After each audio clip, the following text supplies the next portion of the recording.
Donnie and Dolly. The team is supported by ableauctions.ca. Closing your business? We can help.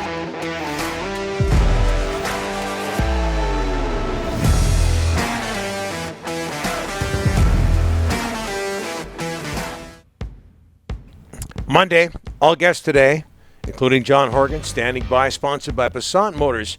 Don't love your vehicle? Let Passat Motors help you get into one that you will love with a large inventory and the highest trade and values. Learn more at basantmotors.com.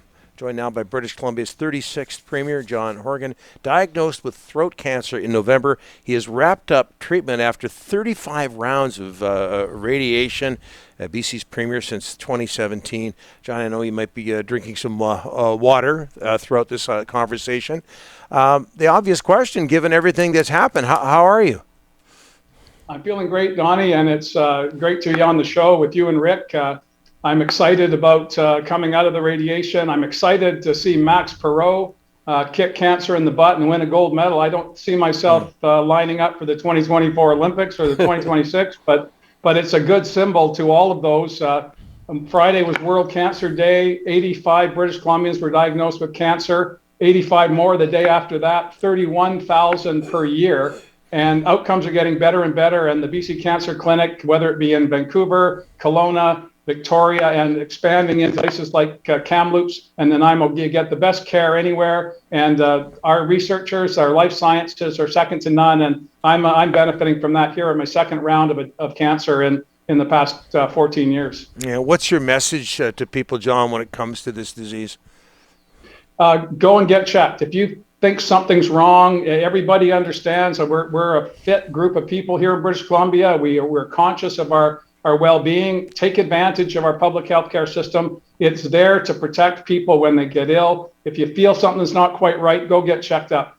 I went to, Donnie, when I was first diagnosed with bladder cancer, I went to see my doctor because my buddies and I get together and play football on New Year's Eve, or New Year's Day rather. And I wrecked my shoulder playing football, and I still can't. My shoulder's still wrecked, but I got over a cancer that they found because they just did some tests while I was in the office. Wow. Similarly, when I went for a lump in my neck, they discovered cancer in my throat. So even if the thing that gets you into the system isn't the problem, it allows our extraordinary staff right across the province to get there and get you into treatment right away. So if you feel something's wrong, get on it right now.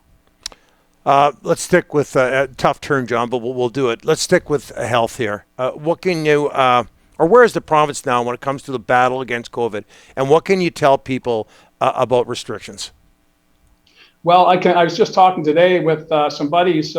In July last year, when we were moving away from before Delta, before Omicron, there were 500 cases, active cases in all of British Columbia. And then Delta hit and it started climbing. Today, there are 25,000 active cases. And although Omicron is not as it's certainly more transmissible, but it appears that the consequences are far less than previous variants of COVID. So Dr. Henry will be speaking later this week about where we're going with respect to restrictions. I'm pretty confident that we're going to be moving away from the serious restrictions that we brought in because of Omicron. You remember it was over Christmas, so people were kind of staying at home. We had a big snowstorm, so people stayed at home.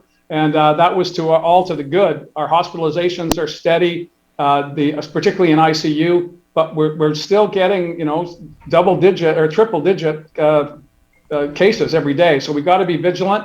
But people have heard for the past 2 years, you guys know this full well, and Donnie, you know particularly, that we've learned a lot about, as individuals and as a society, about how we interact.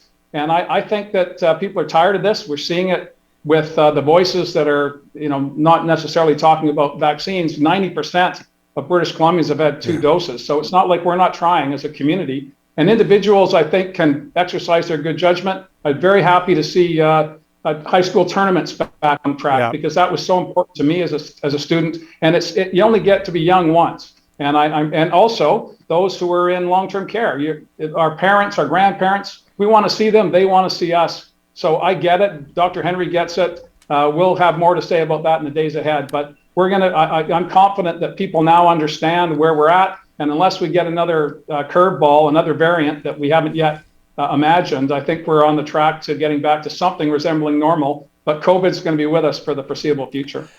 John, the Canucks have 3 home games this week, tomorrow, Wednesday, Saturday, the Maple Leafs in town Saturday. They're at 50% capacity. Can you give us any insight into that number moving up from 50 to closer to 100? Well, first I want to say how collaborative the Canucks management has been, old and new, about trying to make sure that they are examples in the community about how to best behave through this. And of course, you guys have been covering it. With the border restrictions, that's really compromised the Canucks. Asymptomatic players who are elite athletes not able to play because of protocols. This is frustrating for fans. It's frustrating for ownership. It's frustrating for players. So on the protocol front, I'll leave that to the NHL to figure out. On capacity, those are, again, Dr. Henry is going to be making some announcements later in the week. Rick, I don't want to stomp on that. I'm hearing from her later today. If we had flipped this interview around, I might add more to say, but I'm hearing from her. She's going to give me the weekend's data and what her plans are. Okay. John, we talked about this earlier on in the show. Are you in favor of Vancouver hosting another Winter Games come 2030? Well, I am, but I say that with a big grain of salt. It's great to have 4 First Nations, Lillooet, Musqueam, Tsleil-Waututh, and Squamish leading this, the City of Vancouver and Whistler on board. But we need a feasibility study. I was a big backer of the Olympics from the get-go when it started under a former NDP government. Glenn Clark got the Canadian bid, and Gordon Campbell was premier when we got the IOC bid approval for 2010. So I've always been supportive of this, particularly now when we look at our tourism industry has been just pummeled, worse than, and hospitality, more than any other industry as a result of COVID. We need symbols like the Olympics to bring people back to British Columbia, to remind them how Vancouver and all of BC is a desirable destination, be good for the economy. We've got the venues in place. We'd have to do some upgrades, I'm sure. But I look forward to the feasibility study. And my minister, Melanie Mark, is a dynamo. She's out there working that. And she's also, this is some breaking news, she's working on the FIFA bid for games in 2026. This is, again, not a done deal. It's still not a blank check. But again, this is not 2018. We're going into a period where we need to use our spectacular facilities.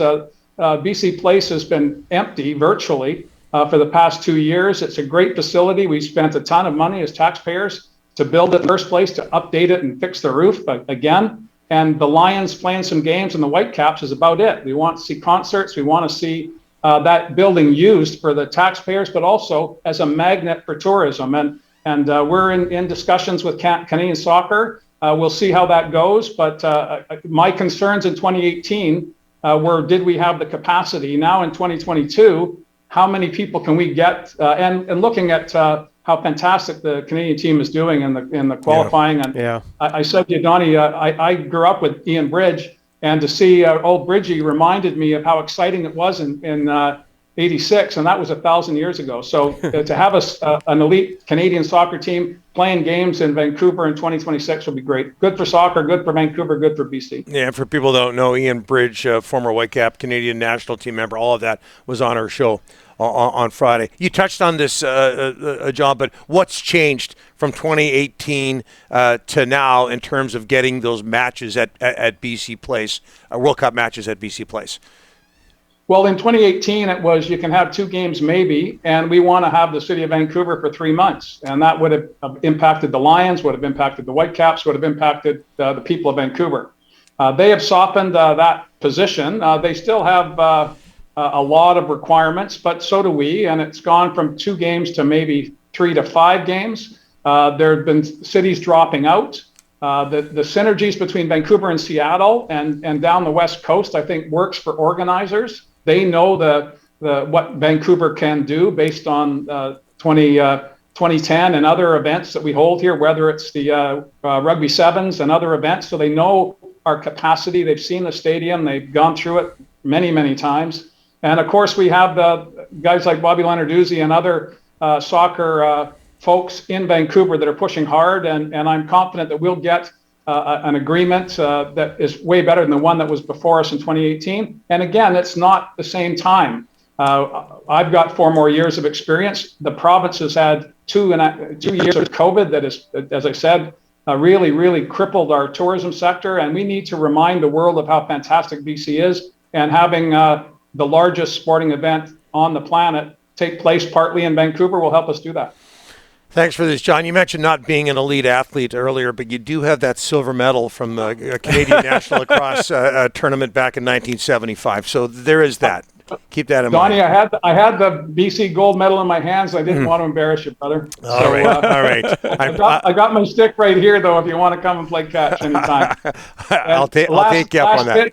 Yes. Last pitch is when the Western Lacrosse League gets going this spring. You Salmon Belly fans, you Burrard fans, go out to the rink, support your local team. Lacrosse is the fastest game on 2 feet. It is our summer national sport. We need to support it. Go Warriors. Yeah, they've had a couple of tough years. John, thanks for this. Appreciate it. All the best with everything. Good to see you guys. Thank you, John, so much.